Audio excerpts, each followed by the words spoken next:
ಕೃಷಿ ಲೋಕ.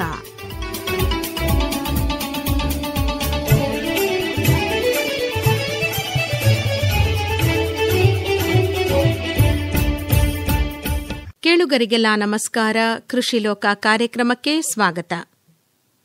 ತೋಟಗಾರಿಕೆ ಬೆಳೆಗಳಾದ ಸಾಂಬಾರು ಬೆಳೆ, ಹಣ್ಣಿನ ಬೆಳೆ ಮತ್ತು ಔಷಧಿ ಬೆಳೆಗಳಲ್ಲಿ ಬೀಜ ಅಲ್ಲದೆ ಸಸ್ಯದ ವಿವಿಧ ಭಾಗಗಳನ್ನು ಬಿತ್ತನೆಗೆ ಉಪಯೋಗಿಸಿ ಬೆಳೆಯನ್ನ ಬೆಳೆಯಲಾಗುತ್ತೆ. ಉದಾಹರಣೆಗೆ ಶುಂಠಿ ಮತ್ತು ಅರಿಶಿಣದಲ್ಲಿ ಗೆಡ್ಡೆ, ಕರಿಮೆಣಸು ಗುಲಾಬಿಯಲ್ಲಿ ಗಿಡದ ಕಾಂಡ, ಏಲಕ್ಕಿ ಸೇವಂತಿಗೆಯಲ್ಲಿ ಗಿಡದ ಬೇರು, ಹೀಗೆ ಬೀಜದ ಬದಲು ಗಿಡದ ವಿವಿಧ ಭಾಗಗಳನ್ನು ಬಿತ್ತನೆಗೆ ಬಳಸಲಾಗುತ್ತೆ.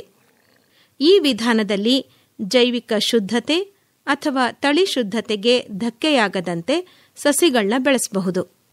ಆದರೆ ಇಂತಹ ಬೆಳೆಗಳಲ್ಲಿ ಶೀಘ್ರವಾಗಿ ಮತ್ತು ಸುಲಭವಾಗಿ ರೋಗಾಣುಗಳು ಹರಡುತ್ತವೆ.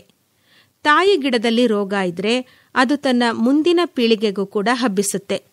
ಇದರಿಂದ ರೋಗರಹಿತ ಬೆಳೆ ಬೆಳೆಯೋದು ಕಷ್ಟ ಮತ್ತು ರೋಗ ನಿಯಂತ್ರಣಕ್ಕೆ ಹೆಚ್ಚು ಹಣವನ್ನು ವ್ಯಯ ಮಾಡಬೇಕಾಗುತ್ತೆ.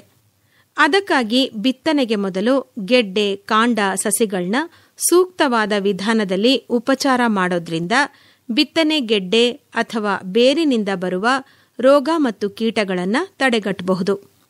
ಪ್ರಾರಂಭಿಕ ಹಂತದಲ್ಲಿಯೇ ಉಪಚರಿಸೋದ್ರಿಂದ ರೋಗವನ್ನು ಹತೋಟಿಗೆ ತರಬಹುದು ಮತ್ತು ರಾಸಾಯನಿಕ ಬಳಕೆಯ ವೆಚ್ಚವನ್ನು ಕೂಡ ಕಡಿಮೆ ಮಾಡಿಕೊಳ್ಳಬಹುದು. ಅರಿಶಿಣಕ್ಕೆ ಎಕರೆಗೆ 7 ಕ್ವಿಂಟಾಲ್ ಬೆರಳು ಅಥವಾ 10 ರಿಂದ 12 ಕ್ವಿಂಟಾಲ್ ತಾಯಿ ಗೆಡ್ಡೆಗಳು ಬೇಕಾಗುತ್ತೆ. ಬಿತ್ತನೆ ಗೆಡ್ಡೆಗಳನ್ನು ಗೆಡ್ಡೆ ಕೊಳೆ ರೋಗ ರಹಿತ ತಾಕುಗಳಿಂದ ಆರಿಸಿ ತರಬೇಕು. ಬಿತ್ತನೆಗೆ ಬಳಸೋ ಗೆಡ್ಡೆಗಳನ್ನ ಕನಿಷ್ಠ 40 ದಿನದ ಮೊದಲು ಕಟಾವು ಮಾಡಿರಬೇಕು. ಕೊಳೆ ರೋಗ ಮತ್ತು ಶಲ್ಕ ಕೀಟದಿಂದ ಅದು ಮುಕ್ತವಾಗಿರಬೇಕು. ಬೆರಳುಗಳನ್ನು ಅಥವಾ ಗೆಡ್ಡೆಗಳನ್ನು ಬೀಜೋಪಚಾರಕ್ಕೆ ಮೊದಲು ಸರಾಸರಿ 30 ಗ್ರಾಂ ತೂಕ ಮತ್ತು ಕನಿಷ್ಠ 2 ಕಣ್ಣು ಇರೋ ರೀತಿ ಮುರಿಬೇಕು. ತಾಯಿ ಗೆಡ್ಡೆ ಆದರೆ ಮುರಿಯದೆ ಹಾಗೆ ಬೀಜೋಪಚಾರ ಮಾಡಬೇಕು. ನಂತರ 200 ಲೀಟರ್ ನೀರಿಗೆ 300 ml ಕೀಟನಾಶಕ ಅಂದರೆ ಉದಾಹರಣೆಗೆ ಕ್ಲೋರೋಪೈರಿಪಾಸ್, 400 ಗ್ರಾಂ ಶಿಲೀಂಧ್ರನಾಶಕ ಉದಾಹರಣೆಗೆ ಕಾರ್ಬನ್ ಡೈಸಿಮ್ ಬೆರೆಸಿದಂತಹ ದ್ರಾವಣದಲ್ಲಿ ಗೆಡ್ಡೆಗಳನ್ನ ಕನಿಷ್ಠ 30 ನಿಮಿಷ ಅದ್ದಿ ನೆನೆಸಿ 30 ನಿಮಿಷದ ನಂತರ ದ್ರಾವಣದಿಂದ ಹೊರತೆಗೆದು ನೆರಳಿನಲ್ಲಿ ಒಣಗಿಸಿ ಬಿತ್ತನೆಗೆ ಉಪಯೋಗಿಸಬೇಕು.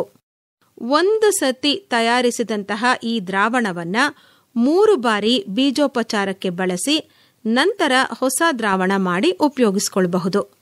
ಸಾವಯವದಲ್ಲಿ ಅಂದರೆ ರಾಸಾಯನಿಕ ಮುಕ್ತವಾದ ಬೆಳೆ ಉತ್ಪಾದನೆಗೆ 200 ಲೀಟರ್ ನೀರಿಗೆ 2 ಕೆಜಿ ಜೈವಿಕ ನಾಶಕವಾದಂತಹ ಟ್ರೈಕೋಡರ್ಮಾ ಮತ್ತು 2 ಕೆಜಿ ಸೂಡೋಮೊನಾಸ್ ಬೆರೆಸಿ ಗೆಡ್ಡೆಗಳನ್ನು ಈ ದ್ರಾವಣದಲ್ಲಿ ಕನಿಷ್ಠ 30 ನಿಮಿಷಗಳು ಅದ್ದಿ ನೆನೆಸಿ ನಂತರ ದ್ರಾವಣದಿಂದ ಹೊರತೆಗೆದು ನೆರಳಿನಲ್ಲಿ ಒಣಗಿಸಿ ಬಿತ್ತನೆಗೆ ಉಪಯೋಗಿಸಬಹುದು.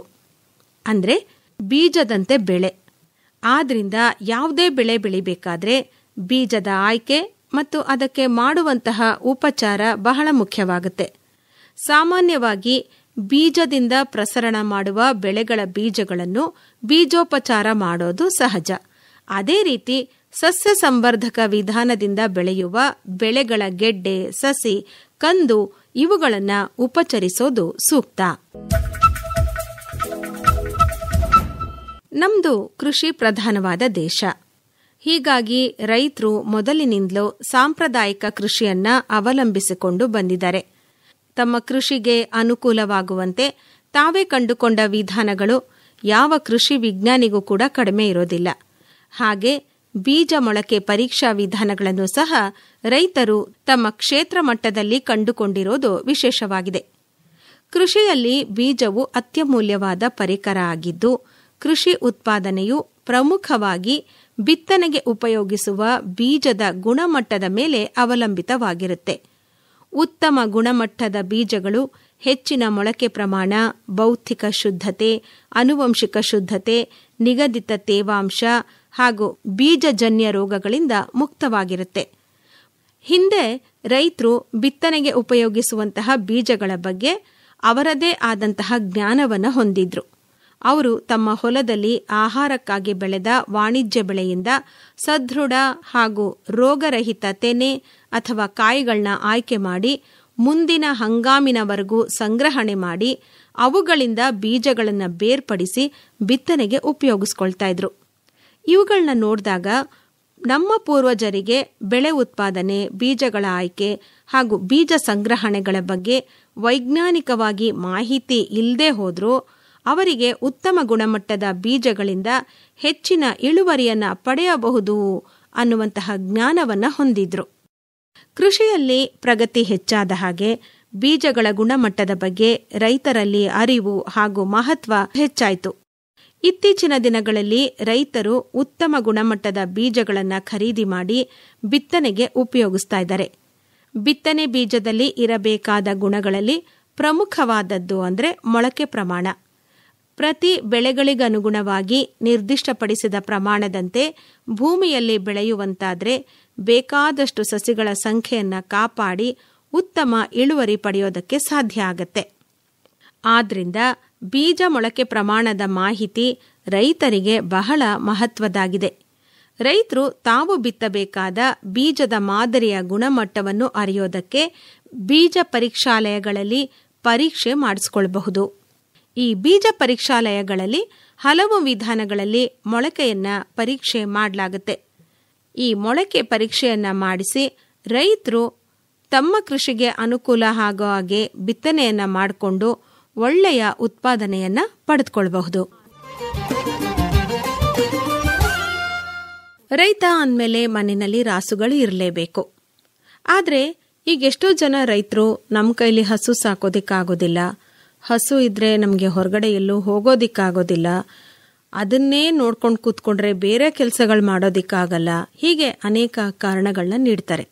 ಆದರೆ ಹಸುವಿನಿಂದ ಆಗುವಂತಹ ಉಪಯೋಗಗಳು ಬಹಳಷ್ಟಿದೆ.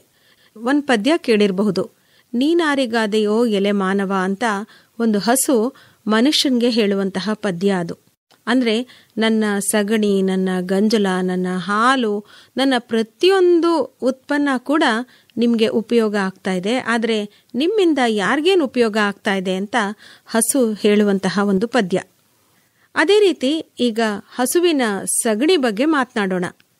ಏನಪ್ಪ ಇದು ಹಸು ಅಂದರೆ ಹಾಲು, ಇದ್ರ ಬಗ್ಗೆ ಮಾತಾಡಬೇಕು ಅಂತ ಅನ್ಕೊಳ್ತೀರಾ ಅನ್ಸುತ್ತೆ.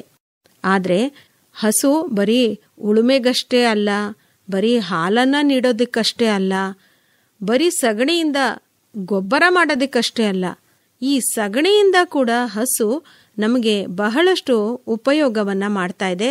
ಹಾಗೆ ಆದಾಯದ ಮೂಲವನ್ನು ಕೂಡ ಮಾಡ್ತಾ ಇದೆ. ಹೇಗಪ್ಪ ಅಂತ ಅಂದರೆ ಸಗಣಿಗೆ ದೇಶ ವಿದೇಶಗಳಲ್ಲೂ ಕೂಡ ಭಾರಿ ಬೇಡಿಕೆ ಬರ್ತಾ ಇದೆಯಂತೆ. ಇನ್ನು ಭಾರತದ ಬಗ್ಗೆ ಹೇಳಬೇಕು ಅಂದರೆ ಬಹು ಹಿಂದಿನ ಒಂದು ಸಮೀಕ್ಷೆ ಪ್ರಕಾರ ನಮ್ಮ ದೇಶದಲ್ಲಿ 60 ಕೋಟಿ ಎಕರೆ ಭೂಮಿ ಕೃಷಿಗೆ ಯೋಗ್ಯವಾಗಿದೆ. ಇದಕ್ಕಾಗಿ 240 ಕೋಟಿ ಟನ್ ಸಗಣಿ ಗೊಬ್ಬರದ ಅವಶ್ಯಕತೆ ಇದೆ. ಹೀಗಿರಬೇಕಾದ್ರೆ ದೇಶದಲ್ಲಿ ಉತ್ಪತ್ತಿಯಾಗುವಂತಹ 90 ಕೋಟಿ ಟನ್ ಸಗಣಿ ಗೊಬ್ಬರದಲ್ಲಿ 50 ಕೋಟಿ ಟನ್ ಗೊಬ್ಬರ ಹೊರದೇಶಕ್ಕೆ ರಫ್ತಾಗ್ತಾ ಇದೆ. ಉಳಿದ 40 ಕೋಟಿ ಟನ್ ಗೊಬ್ಬರ ಮಾತ್ರ ಇಲ್ಲಿ ನಮಗೆ ಸಿಗ್ತಾ ಇದೆ.